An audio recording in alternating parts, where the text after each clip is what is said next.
আমরা কি করেছি।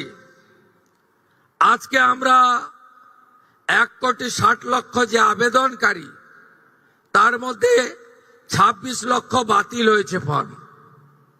তারা ক্রাইটেরিয়া ফিল আপ করেননি। যে ক্রাইটেরিয়ার কথা মাননীয় মালতী দি একটু আগে বলেছেন, কারা কারা যোগ্য বিবেচিত হবেন না।